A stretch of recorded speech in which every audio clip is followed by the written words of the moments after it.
Welcome friends, we're here in Alpha 20 on the Joe Bros building site. And why? Well, I wanted to take a look at the stability preview that Alpha 20 has introduced. So this is what it says in the patch notes. It says placing blocks has had several changes. The block preview now animates smoothly through the world and the shading is improved. Very good. The preview will also change color to indicate the effect of adding the block. Colors include yellow. The block is stable. As the block becomes more yellow, it means it's getting less stable. Red. Placing the block would cause some type of collapse. Adding blocks to reinforce other parts of the structure may allow this block to then be placed without collapse. Well, that's pretty straightforward. And pink. Placing would cause this block to fall as it does not have sufficient support. What does this really mean? Well, if you remember back in, all the other versions, when you try to place something, it just looks like this. You have this white bar. That's it, right? And you still have that. It's kind of interesting that they haven't really mentioned it, but it's really useful for when you're building. So I'm going to be, of course, I'm flying here because it's a little bit easier than having all this scaffolding. So in the old versions, you always placed something like this. You placed it and you placed it and you placed it and you placed it and you placed it. And at some point, it would start collapsing. Aha, look here. Suddenly, it's yellow. What does yellow mean? Well, if we look back, it says it's stable, but if it becomes more and more yellow, it becomes less and less stable. You see, it gets more and more yellow.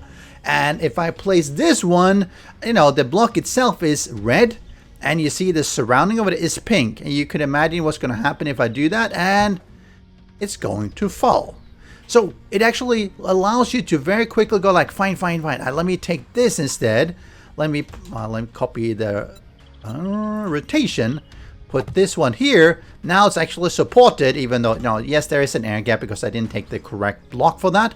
And then I basically do like this again, and now I can build out even further. So I can continue building knowing when things are going to fall. So I can keep on doing this. You see it's stable, get less and less stable, and it's going to fall down. So when it's yellow, it's starting to get a little bit unstable. It's going to work, but it's going to be a little bit unstable. Once it goes red and pink, it's definitely going to start falling down.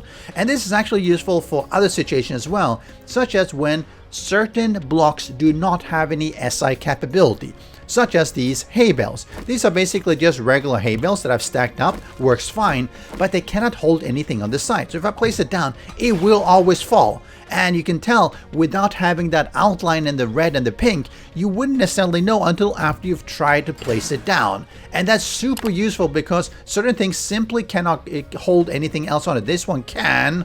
Let's see, this one can. Let's see, this one probably can as well. Hello, friends.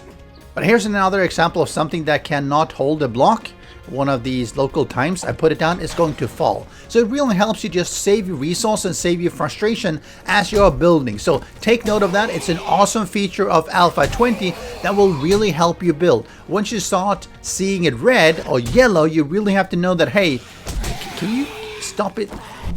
Yes. You really know that you have to start to upgrade the foundation somewhere to give it some more stability, and you're going to have a very unstable head there. Hopefully you enjoyed this short little guide on the stability preview and new feature in Alpha 20. 7 days to die. See you next time. Special thanks to the great patrons supporting the channel. If you would like to join the Vedui community and support these videos, do follow the Patreon link.